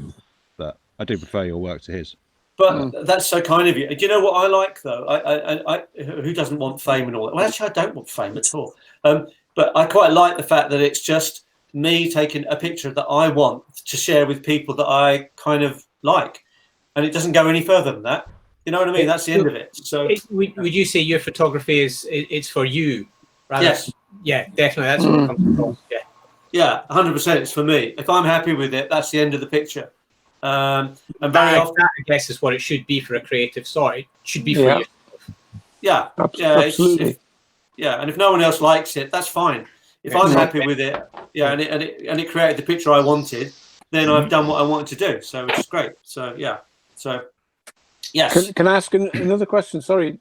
Of course. I don't want to hog the conversation. It's just that I missed out in the first half. But you showed one color image towards the end of your presentation. So that one, yeah. Yeah. So was there a conscious point where you just thought that you wanted to do something in color, even though it's kind of muted? No. What was your thought process behind that? A good friend of mine, Graham, that I've told these guys they need to have on because he is the best photographer I know. That is a friend of mine. He was doing wanted to do a shoot in a kimono for a book he's producing. So we brought the model in and we spent a day beforehand setting this scene up. So it wasn't made up. All she had to do was come in, put the kimono on, sit down, and we took the shot. So the reason I got color is because I'd never shot color before, and I thought I'd give it a go. So why not? How hard can it be? And it's actually a lot easier than I thought it would be. You know, developing it's a doddle. You know, but it doesn't it change an image to go from black and white to color. You know, it's like. And it's nice to have the two, you know, that's all. I mean, sometimes I prefer black and white, but there is something about color as well. So yeah, I've only ever shot 10 sheets of color film. I only ever had one box, and I finished it this week. So I'll have to buy another one, I think. So there you go. So I have not. Is that an inkjet print? Yeah. Sorry. Yeah. It's an inkjet print. There's no other way I can produce them really. So these are all inkjets. That's the good thing about my old company is that we've got huge printers. So I just print everything out. So any exhibitions I used to have, they all got printed out on there. And, you know, I could mess around in the darkroom for ages doing that one. But for me, it goes in the frame in the gallery in my studio, and that's the end of the story. So would you say from now on that you will shoot more color, or was that just a little bit of a I will shoot. There's a picture I haven't put up yet, which I developed this week, which is my daughter as Alice in Wonderland. And I haven't put any of those pictures up yet, but and I did it with using this lens, which is the old Petsfall lens, and it's got a big fall off around the edge, but it's kind of, it looks like a Victorian picture. It's beautiful, you know, and that went in the speed graphic, and then. On the table, you can't see it, but on the table, I actually positioned the lens cap each time so that I knew which was which, except the depth of field was too low. And then I shot it with that projector lens. And then I did it with the Aero Ectar as well, just so I can see which one works best. Because going back to what I said about Kate originally, having one camera and one lens is a godsend. Because otherwise, you kind of think, well, how did I do that picture, you know? So, but yeah, that's basically it. That's why I do. So I will get some more color because it's easy to shoot with. So yeah, and it's fun. Yeah. As a lurker on the internet, I am very familiar with your work. I was very surprised to see that color picture. I love the colors in it, and I would like to see some more. I'd like to see it on the internet too, and not in this 1 kilopixel video chat. It's very hard to make it out, but yeah, thank you. Well, the thing is, I mean, I put stuff with our group. I mean, it probably looks better on Instagram. Facebook seems to absolutely muller pictures and destroy them, you know. And I started Flickr, but I can't be bothered with all the work it takes to put stuff up. So I tend to put it on Instagram. It's seen, get over it, it's done, it's finished. I move on to the next one, you know. So if you look on Instagram, it'll go right back to my early Rolleiflex days. And that's it, really. I'm not interested after that. I mean, on my Instagram feed, you'll see there's a woman down in Brighton, Iva, who's the most amazing artist I've ever met. And she's got a group down there, and I'm selling my wet plates down with her because she sells stuff to Saatchi Gallery and stuff like that, which I make these little oak blocks and I mount them in there and things like that.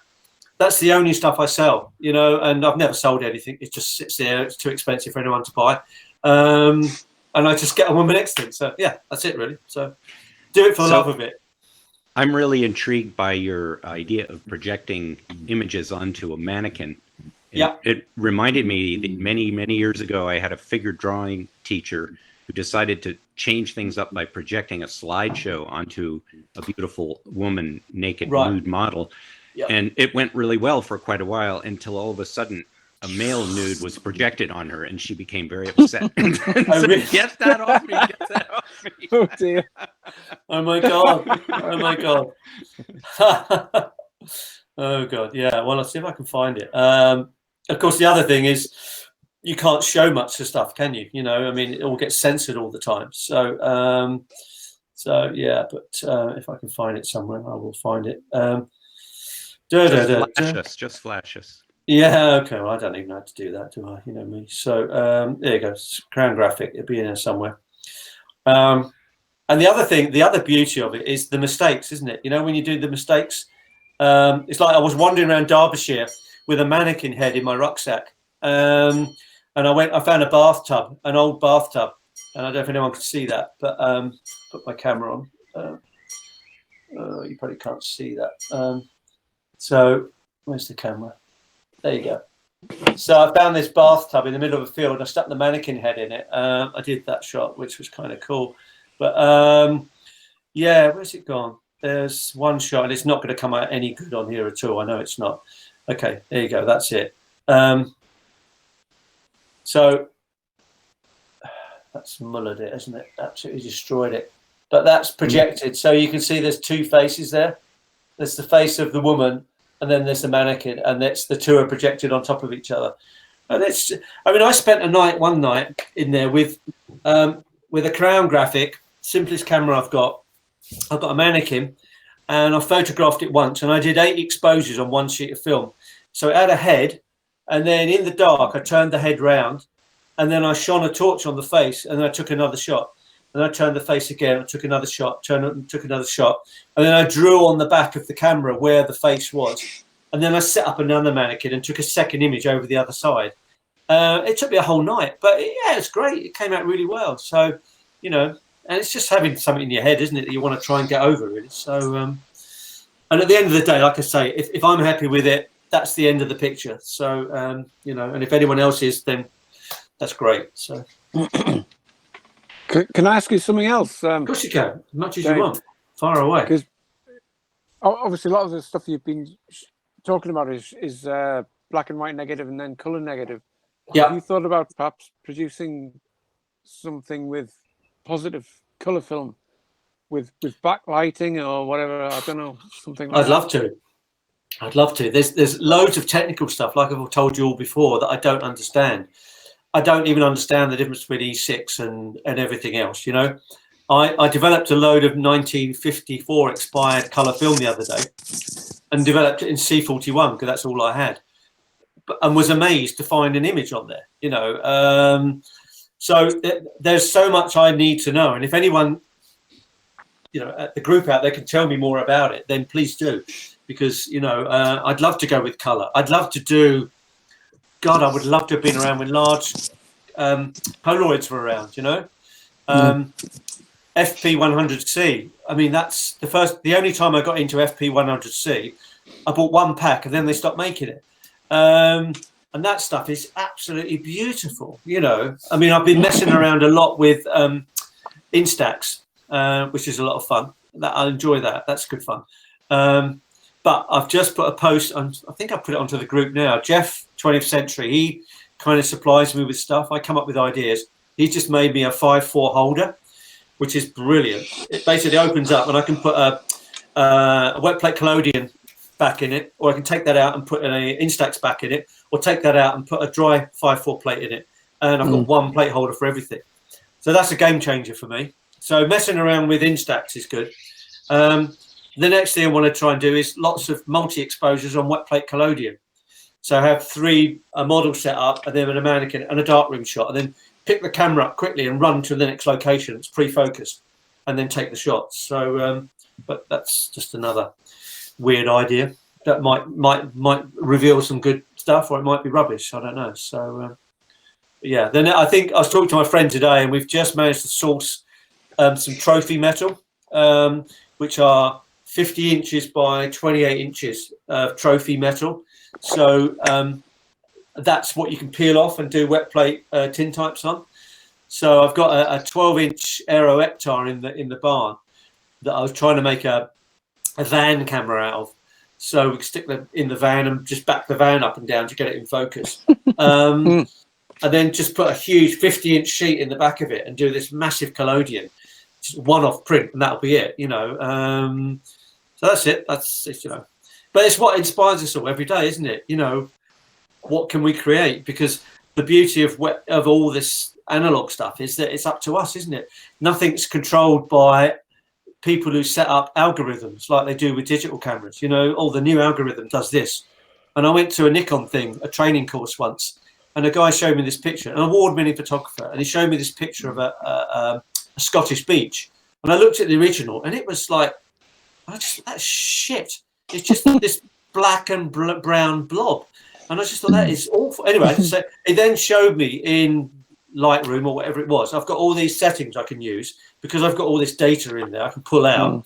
And he came up with this amazing photograph. And I thought, but you didn't take that picture. you took the shit one. All right, you understood what you were doing because you could pull it back. But I like it to be it's in the dev tank or the exposures that you do, and it's having like loads of silver nitrate all over my hands. You've got dirty for your pictures. So yeah, so there you go. That's what I do, and it fascinates me anyway. So and every day I wake up thinking about what I can do next. So there you go. What you were saying there about the image, and it was this brown blob of shit. Right? Yeah. That is the problem with digital photography. You rely on the fact that you can do something with it. It's an absolute gash. As long as you've got highlights there, you're going to be okay. Yeah. And you can put it in a Lightroom and do something with it. Yeah. Which is absolutely fab. If that's what floats your boat. But I think the difference with the film and the web plate is it's more of a kind of black art, right? Yeah, absolutely. You don't know exactly what you're going to get until you get it. No. You might have a great idea, but then you open it up and you go, "Oh, well, I'm there." We're the best thing in the world, or you open it up and it's like, "Whoa!" We did this picture here. So this is a girl I met on Instagram. She wears latex. You can't even see it. The light's so bad in here at the moment. So I've got a pram. As you all know, I have a pram. In the middle of the shot, we wanted it to be darker, so I ran down and got a sickle for her to hold. That's got two screw-fix lights inside the pram. That's the only lighting we've got on that shot. But that is what it's about. You don't know until you open that tank up what you've got, and that's the beauty of the dark art of what we all do.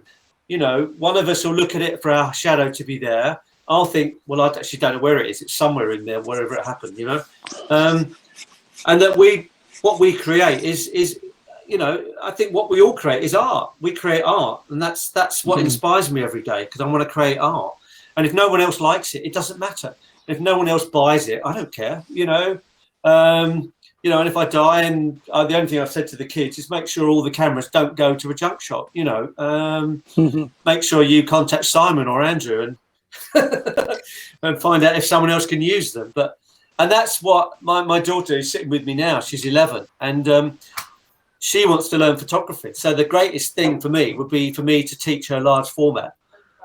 12, sorry, to teach her a large format, and for her to take over, and then move it on, to another level. So, yeah.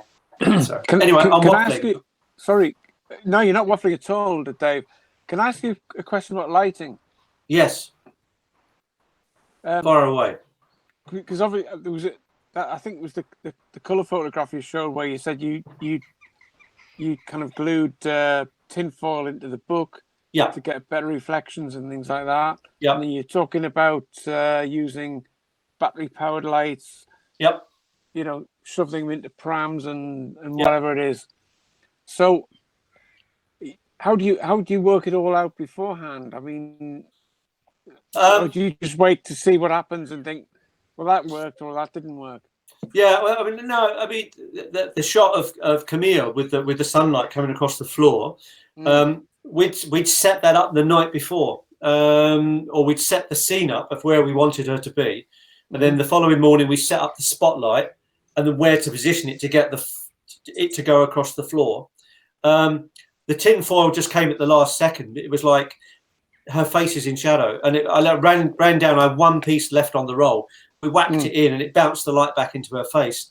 So that's what it's about, is the analog. That's what I love about analog. You know, you look at so many people out there with massive pro photo systems, you know, and it's all TTL or whatever that means. I don't even know what that really means, but you know, in other words, a computer works it all out for you. Where I did a shot yesterday in my studio. I'll post it up and you'll all have a really good laugh. It's a self-portrait of me, or a friend of mine took a portrait of me. And we've got 2 spotlights, one either side of me. They're LCD lights that I use in the studio. And I've got one Ellen Chrome, I think, flash system. And we've got that pointing at me. And we're doing wet plate collodion, 12-second exposure, 1857 lens, 3B. Take the hat off the end, 12-second exposure, and then during that he just pushes the button twice, goes flash, flash. And we thought, oh, it's a little bit dark at the bottom, so we put a spotlight on the bottom. We shone a spotlight, and it came out even darker. And Graham, being technically minded, said to me, well, that's because it's a different light spectrum. And I thought, I don't even know what he's talking about, you know what I mean? So but that's the beauty of it, isn't it? It's experimentation. So but I think the difference comes is, like when I said to Andrew when he came, is you look through the top of the super reflex, because you're looking through a turret and you're looking into the camera. You see this perfect color image there, and you can compose it so much easier than when you've got a hood on and you're looking through the back. You know what I mean? Because you're looking down on the image rather than trying to peer through it that way. So are you shooting up with hot lights or with flash? No, that shot of her is only shot with the light outside. And I think we've got one LED box thing of lights in there, and that's it. That's it.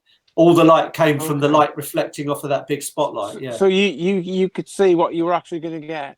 Oh yeah, because yeah. Sorry, answer to your question. Sorry, I didn't answer your question properly. No, I wasn't sure, because I mean, for me, lighting is a black art. You know. No, all my lighting there, but you know what I mean. All my lighting is analog. It's continuous lighting. So I don't use flash. The only time I ever use flash is with wet plate, just to put in a key light. So everything I shoot with is continuous lighting all the time, so that I'm building the picture up. You know, I used to do it with umbrellas and Ellen Chromes and all that, and they're beautiful images, but it wouldn't be till later that you think, well, that didn't really do what I wanted, you know. Whereas I can put a light here or a mirror there. You know, there's a shot I did the other day of me in a mirror, a huge mirror. And we just shoved loads of mirrors everywhere that was bouncing light back everywhere, you know.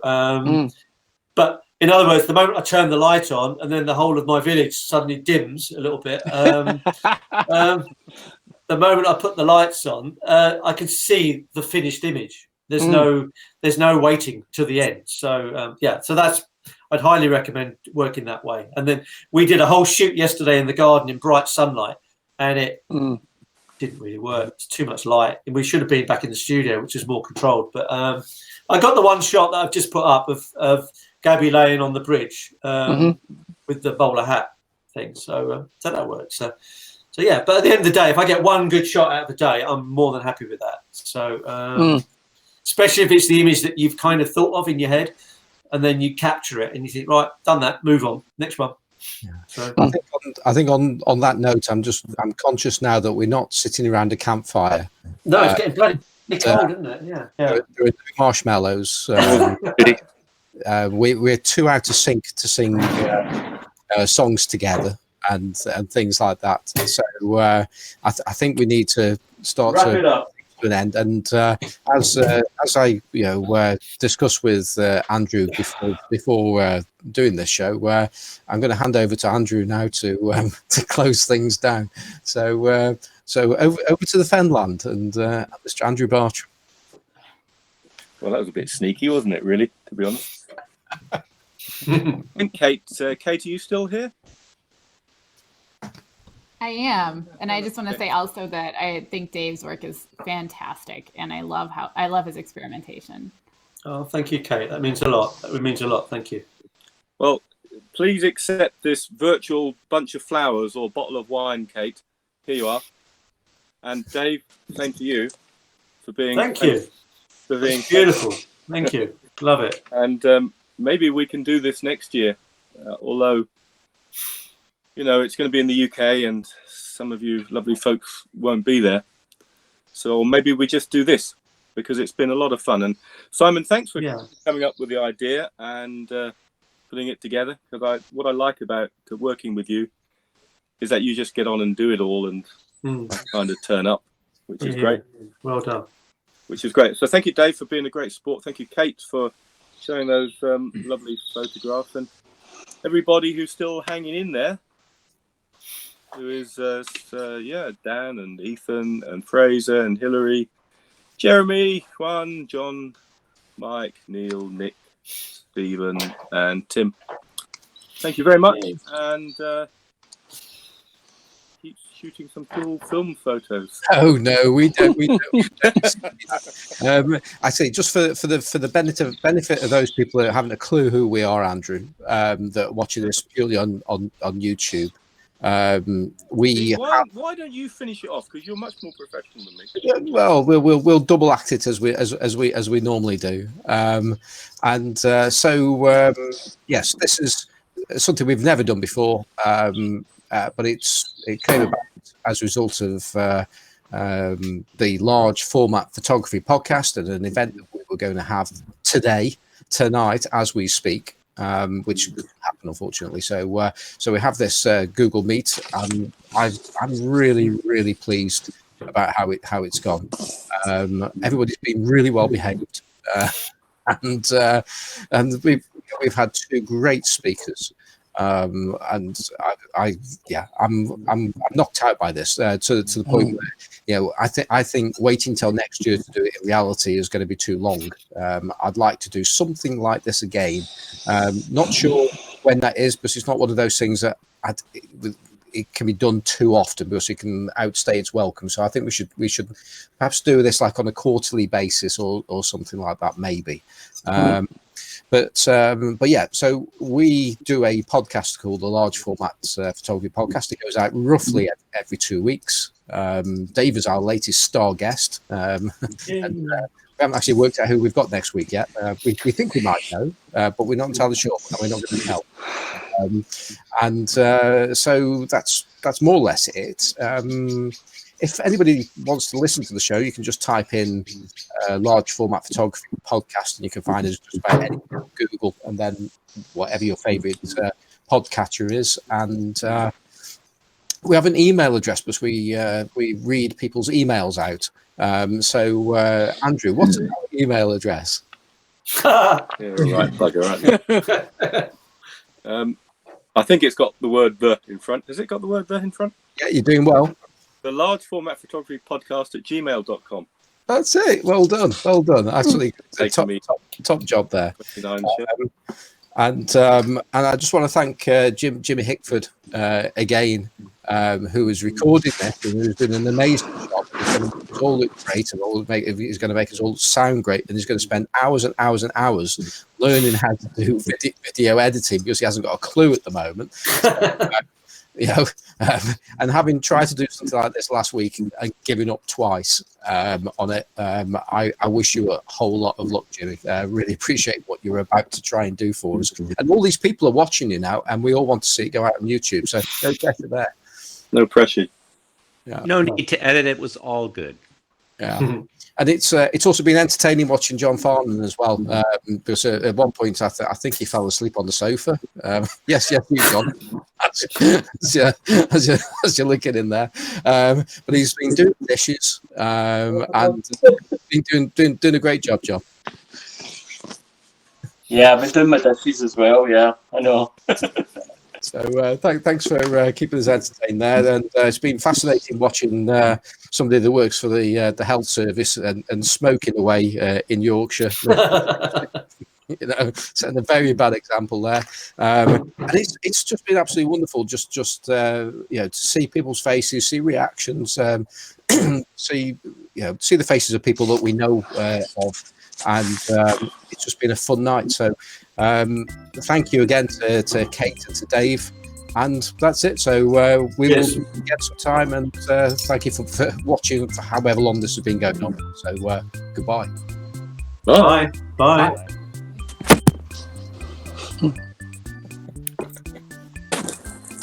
That's great, everybody. That's absolutely fantastic. So you can cut this bit now, Jimmy. That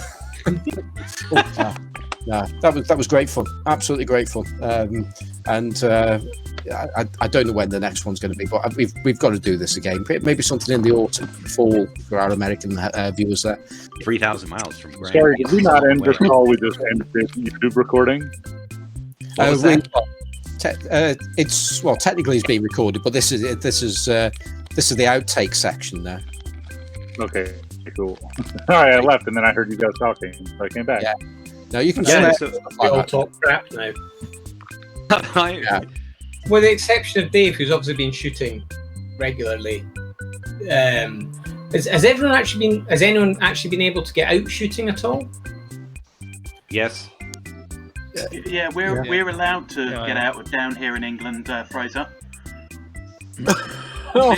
Nicola doesn't allow you to Let's not make this political. The Scots are just cleverly waiting for you all to kill yourselves off. Ooh.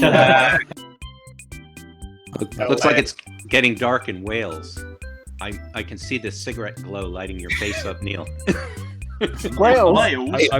I'm literally the opposite side of the country to Wales. Oh, you are. Well, it's hard to tell. I couldn't be any further east than I am at the moment. Oh, but it is maybe by about a mile east, couldn't you? Maybe, yeah. The coast is about 8 miles from me.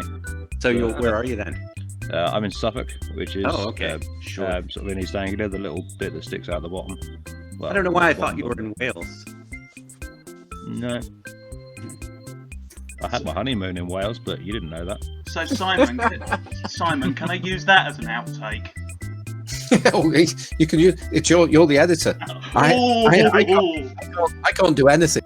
Right. Well, with that, I'm going to disappear, and I don't know if I disappear, if everybody else disappears or not. I don't know. So if anybody wants to carry on talking to each other, I'll leave this running. But otherwise, I'll pull the plug on it. I'm going to head off now. Good night, John boy. Cheers, Simon. It's pretty cold. It's been great. Thank you very much for everybody for coming. It's been Thank fun. you, Simon. Cool, see you later. Good night. Cheers, guys. Bye. Bye. Ah, see? Well, we learned something. Right, now, what can we say about Simon? Oh. So who's going to be the first to say? No, you say good night. No, you say good night.